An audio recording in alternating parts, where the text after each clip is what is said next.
proposed expenditure be agreed to. I call the honourable member for Fairfax. Thank you, Deputy Speaker.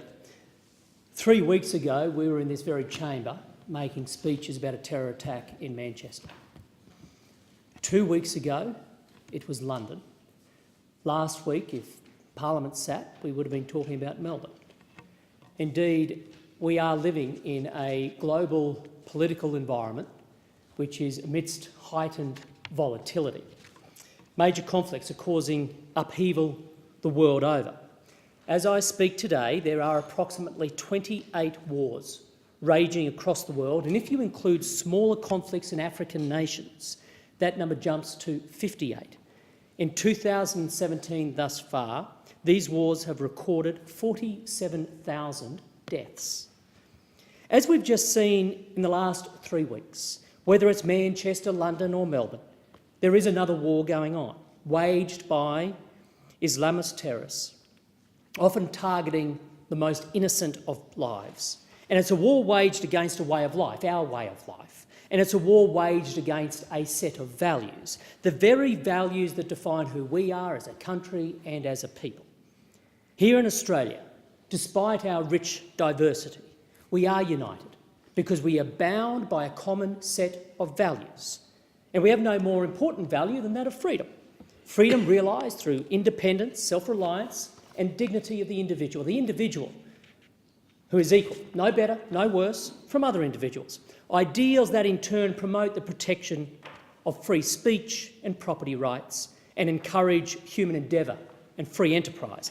The very things that have created the Australia of today, an open, liberal, free market economy, the envy of much of the world and yet the target of those who are repulsed by these ideals, who believe that freedom and our way of life should be detested and ruined.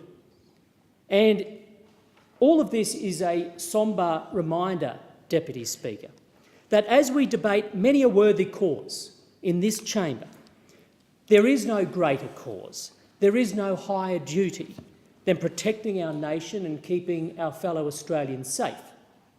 Indeed, the Prime Minister addressed the House today where he said, "My number one priority, my government's number one priority, is to keep Australians safe." The Australian government cannot discharge its duty in this regard on a wish and a prayer. We must ensure that our defence forces, our law enforcement, security and border protection agencies have the resources and capabilities needed to protect Australia and the values for which we stand. And we need to be on the front foot in this regard. And again, let me quote from the Prime Minister's speech today where he said, "Our national attributes, our pride and our security, our diversity, our freedom and the prosperity which they enable mean we are well placed to confront these challenges. But we can never be complacent or avoid hard truths." The PM is right, and that's why I'm here in the chamber today in support of that sentiment for the consideration in detail with the Minister for Defence Industry.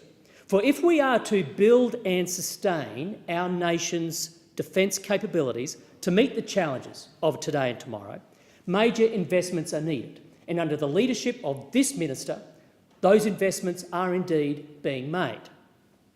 Deputy Speaker, the Defence Integrated Investment Program allocates capital investment of more than $50 billion over the forward estimates and $200 billion up to 2027-28.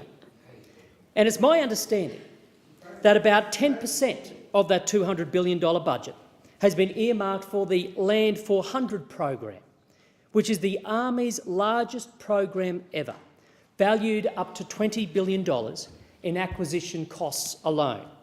It includes 225 combat reconnaissance vehicles. It is almost Renaissance in our spend, can I say, Deputy Speaker, in Phase 2, and 450 infantry fighting vehicles, along with 17 manoeuvre support vehicles in Phase 3. Deputy Speaker, as a proud member of the LNP's Team Queensland, my colleagues and I are convinced that the Land 400 project could be delivered almost anywhere in Australia, but nowhere better than Queensland. And therefore, my question to the Minister is, why is the Land 400 project so important, and what is the current status of its tender? I thank the honourable member.